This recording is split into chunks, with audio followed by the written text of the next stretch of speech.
So why should people go listen to your album? Give me one reason. Why should people go listen to your album? This music is something that has never been released before. It's unique in the sense of the way it fuses genres together. So the way it mixes contemporary rock alternative with electronic production, with hip hop, with pop sensibility. It's fusion, it's inspired by the genre that the Gorillaz was creating as far as fusion goes. And it's the next generation that comes post-Gorillaz. That first album that they put out was literally 20 years ago. And now this is kind of the next generation, the kids growing up listening to that music and what they make. So what makes this album really special is the way it blends genres together. There's some very unique genre fusion that you will not find anywhere else, and I can guarantee you that. What do you say to people who say that your music is just a dollar store 21 Pilot? I would say everybody knows 21 Pilots ripped my shit off. I was doing this shit for fucking 10 plus years. No one caught on to it, and 21 Pilots used to follow me on SoundCloud, and that's just a fucking fact. Yeah, and all of a sudden, somehow, he's got a similar sound to me 10 years later. Oh, it's shocking. And people ask how it happened. Well, Tyler Joseph used to follow me on SoundCloud. End of story. Interesting. Is there any legal action in the works? At this point, I've actually have to decline on that answer. My legal counsel has advised me not to say anything. But I will say this, yes, there will be repercussions, indefinitely. Are you circumcised or uncircumcised? Okay, dude, let's wrap this one up. You got any real questions, or are you going to just keep making a mockery of my life's work? Have you ever thought about going on tour? Have you heard about some artists are doing drive-through? They're putting on shows at like drive-ins where people can come watch in their car.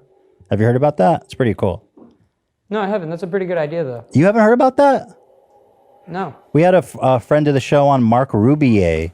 He's a performing artist, and he was doing shows he did a tour all around the country at drive-in theaters, and people could come watch him live in their cars.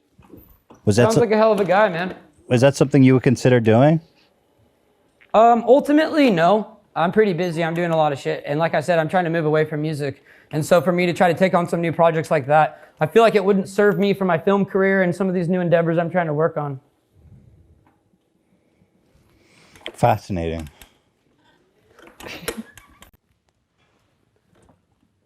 Oliver, thoughts on pineapple on pizza? Love it or hate it? I knew that'd get you back in here. Not a bad question. So truth be told, it gets a bad rap. A lot of people say pineapples do not belong on pizza. I know in Italy it's basically a crime. But I have to disagree. I think pineapples do believe on pizza. I think pineapples do belong on pizza, and I'll say this right now. Tastes like a goddamn Christmas miracle. I agree with you, Oliver. I feel like we just found common ground. What else do you like? So if you're putting pineapple on your pie, which I think is a good idea to start with, now what accompaniments do you add to the pineapple? Because that makes a big difference. This is where people diverge. For example, my favorite is you add some black olives, and then if you really want to get weird, some jalapenos. Go, you next. Okay, I start with black olives. Next thing, I'm going to put some jalapenos on there. Bro, Wow. But jalapeno poppers. The whole popper? The whole thing.